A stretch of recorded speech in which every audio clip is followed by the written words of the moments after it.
สวัสดีท่านผู้ชมตอนนี้สมองกำลังสิไปนอนปลาเนาะไปนอนปลาสาลีเขาไปเบิ่งหนูเขาจะบอกว่าฤดูนี้หนูหลายหลายเนาะหนูกำลังมากินสาลีกินข้าวให้เขาแล้วเขายิงหลายจุดหมายปลายทางที่เขาจะไปนี่ประมาณ70 กิโลเมตรเนาะ70 กิโลเมตรเนาะตอนนี้เขาเกี่ยมเรียบร้อยแล้ว2 คนนี่ใส่รถคันนี้ไปแหละเขาสิมาเบิ่งมาลุยไปน้ำกันว่าระหว่างทางนี่เส้นทางมันสิดีสิคักบันไดเขาที่ใส่เวลาจักชั่วโมงเป็นฮอดหันเนาะเดี๋ยวไปเจอกันในระหว่างทาง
ซื้อปลาแล้วแต่อยู่ใส่ละเอาขึ้นไปนี่ซื้อปลาซะวะนี่มาตลาดน่ะโอ้ไอ้ละบูฮู้เอาฮ้อนแล้วเด้อตัวมอนไซก็ลองมาเลาะซื้อปลามีปลาขายใช่ปะเขามาเลาะตลาดบูฮู้ว่าอยู่นี่มีตลาดคิดว่าตลาดอยู่ทางในพอเนาะตะกี้คือว่าอยู่นี่เป็นสถานีรถเขาเจ้า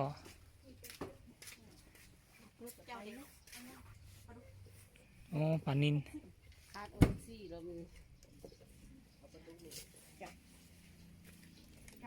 นี่ปลาดุกว่ะ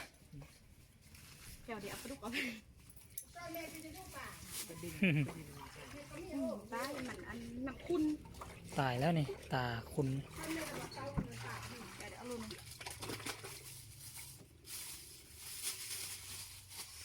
พอวันเฮาสิไปมันอยู่ภูอยู่ดอยคนมันบ่นั่นได้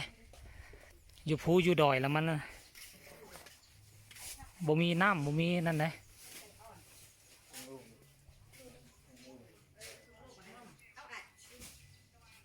เท่าไหร่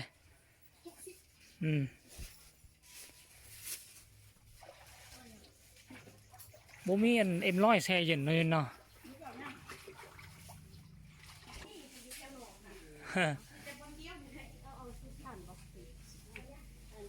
แวซื้อพักซื้อนั่นโอ้หมกเพชรนี่หมกเพชร เดี๋ยวเฮาซื้อเครื่องซื้อของจักหน่อยหนึงเฮาก็สิเดินทางต่อใช้เวลาอีกประมาณเกือบชั่วโมงแหละมันสิปลายลักหนึงแต่ว่ามันเกือบชั่วโมงพุ่นแหละจึงสิฮอดบ่อนเฮาสิไปเนาะ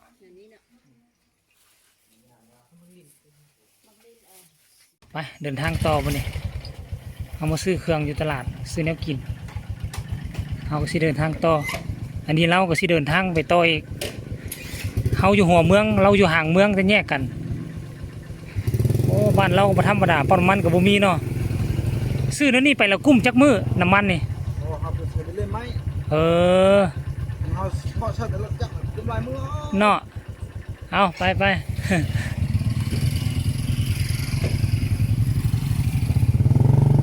มาตะกี้อยู่นี่เป็นน่ะคิวรถเขาแม่น โอเคลงทางล่างนี่แล้ว มาทั้งลุมมันที่ นี่เน่ เออ มันก็เป็นคิวอยู่ว่าซะนะมัน บ เบิ่ อง กมาแล้ว ว่านี่แต่เที่ยวเดียวที่ สอง สองเที่ยวห้องการนี่ต่างๆกันอยู่เรียนกันอยู่นี่เนี่ย3-4ห้องการเนี่ยท่านผู้ชมเรียนไปเบิ่งซ้ายมือนี่ก็เป็น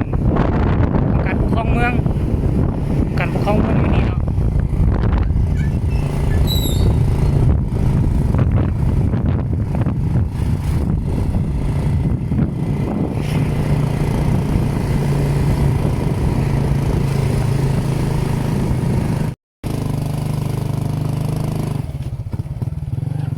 ไปไหนอยู่วะ เอาเขาปิดละที ไม่เป็นไรจี เออ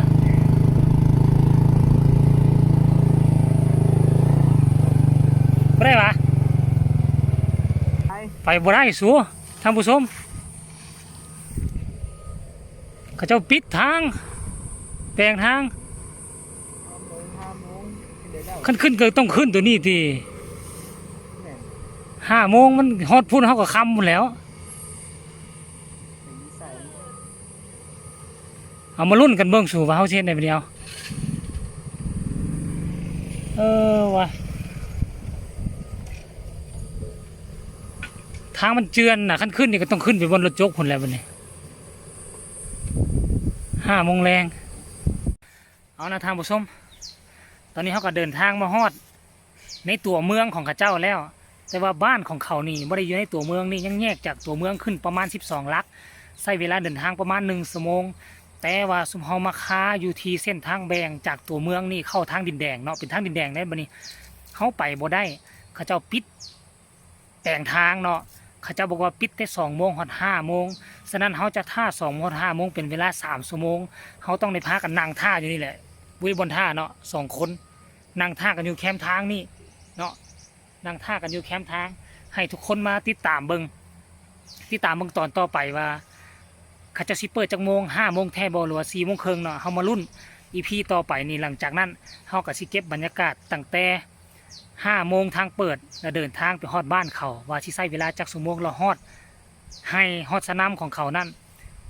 ตอนจักโมงมันสิมืดมันสิค่ำบ่เฮามาลุ้นกันเนาะสำหรับคลิปนี้นี่เอาไว้สำนี้ก่อนเนาะเฮาก็สิพากันพักผ่อนนั่งท่าเป็นเวลา3 ชั่วโมงเนาะเดี๋ยวเจอกัน EP ต่อไปเด้อ EP สำนี้เอาไว้สำนี้แหละท่านผู้ชม